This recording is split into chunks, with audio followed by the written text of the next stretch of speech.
Do you want to know what are the advantages and disadvantages or limitations of ChatGPT? Then we'll go and ask to ChatGPT only.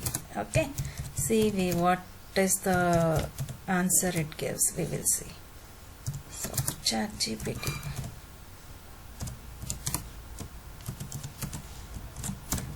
Here you go.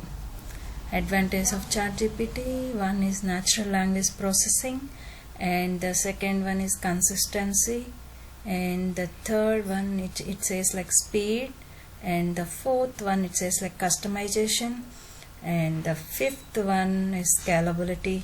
So now the limitations, it is showing like lack of common sense, yes, and biased responses, and then the third one is limited creativity, and the error propagation, and lack of empathy, and yeah, that's it.